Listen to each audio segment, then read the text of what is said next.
easy to let it go? When you sacrifice something, was it easy to say, like, here, God, take it? It was not easy. Things that God had me sacrifice hurt to give it away. He had me sacrifice friendships. My best friend was best friends with him for like 5 years. He's, doing the wrong thing, running around in the world. I had to give him up. I said, look, dude, I can't be friends with you if you're going to be acting like this. I had to say goodbye to him. I had to say goodbye to every type of music I thought was good. I had to say goodbye to all the movies that I wanted to watch. I had to say, look, I'm not going to watch this. I'm not going to listen to this. I'm not going to do this. I changed the way I act. I used to just sit around and act like I was a tough guy and, had a mad face on like I was ready to go if you came at me. Like I was trying to be a thug. I was just like, that's how I used to be. I used to have this hard, like I was trying to be hard or whatever. That's who I idolized. I idolized all these thugs that were in my school and, people that ran around and did stuff like that. But you have to learn that sacrifice is the key to become a chosen generation. Well, okay, I'm going to step back. You are a chosen generation, but sacrifice is the key to get to the place where you are going to be able to know the things that God has for you. And when he took me through acceptable sacrifices, he took me to one story in the Bible, the rich young ruler. And it talks about a young man. He comes running up to Jesus.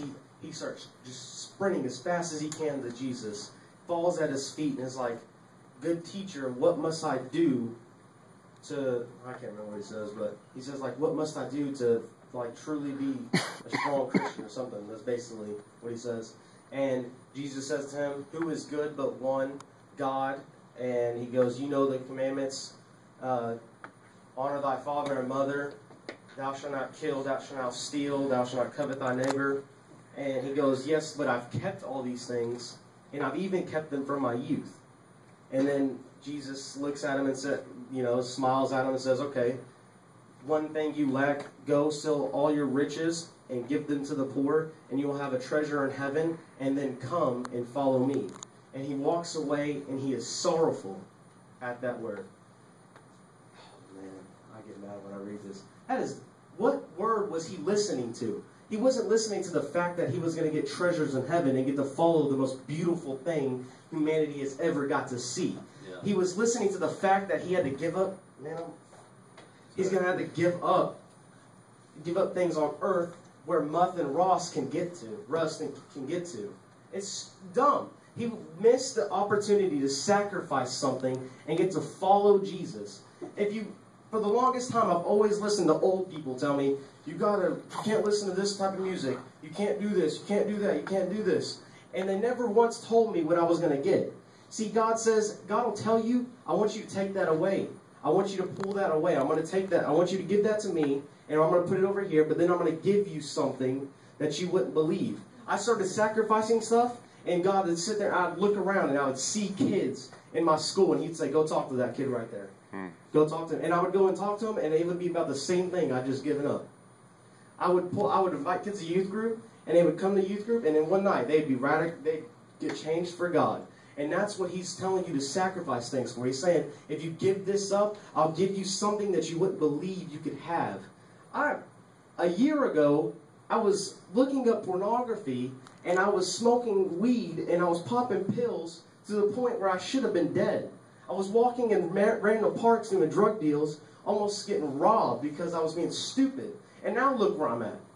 Because I said, okay, I'm going to let go of whatever I have to. And it wasn't easy. It wasn't easy to let go of some of this stuff. It sucked. Sorry, that's a little... Bring it, dude. It was horrible to let some of that stuff go. I had to let go most of my family members today don't have really a lot to do with me. Because I'm a little over-radical. And I'm not balanced in my walk and in my life. I'm supposed to be a Christian some days and then get to go watch bad movies other days. I don't understand the concept of it. A lot of people, they push me away. I don't have very many friends. I have a youth group, and I have 2 people. That's about it. I don't have friends. It's really the thing. Except like a few people in here that I talk to. But they're always involved with Jesus. That's who I associate with. But I'm saying is, in the Old Testament, when you sacrifice something to God, when you gave it up, it had to be the best thing, or you didn't give anything at all. It had to be the best cattle. It had to be the best cloth. It had to be the best pig. Whatever you sacrificed, it had to be the best of what you had. It had to be everything you had. And what did they when they sacrificed it, they would burn it. And if you go to Hebrews chapter 12, verse 28, it says God is a consuming fire. So what it happens is when you want to let something go, and God says let something go, you just get in His presence, let His fire pour out on you, and consume the desire of even wanting the thing that you're supposed to give up. And then it just becomes easy. You say, okay, you want me to give this up? Well, let me go in my room and worship for a few hours, and then I'll be sure to let that thing go real easy. It won't be hard enough. It won't be hard at all. And I really felt coming into this that there was one girl here. I don't know who. Sorry, young man. God to give me the name specific for y'all. But I don't know if there's one or more. And I was really meditating on this and debating on saying this because I didn't know. But there's one girl here. I feel like you have this boyfriend. Okay? And he'll ask you every once in a while to do some things that shouldn't be done. Or maybe he'll try to talk you into doing certain things that you don't need to be doing because he's a pervert and he doesn't know Jesus. And that blows my mind how ridiculous young men are. And you don't need to be doing that type of stuff. You hold yourself to a standard you hold your standard for a man so high that there's only one man on the earth that can reach it, and that's the man who Jesus sends to you. And even even he has to reach it through the grace.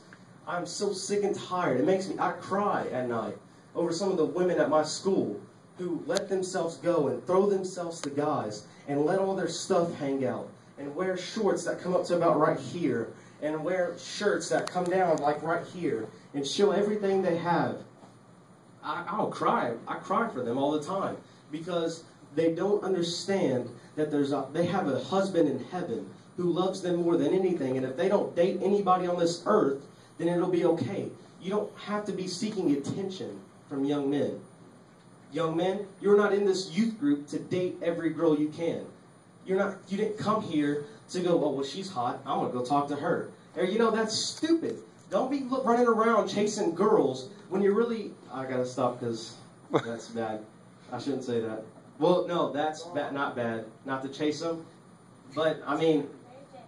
Thank you. I got to catch myself. I'm trying to hold back. I don't want to end up cursing or something. That'd be bad. I get phone calls from y'all's parents. Cursing at my son in the pulpit?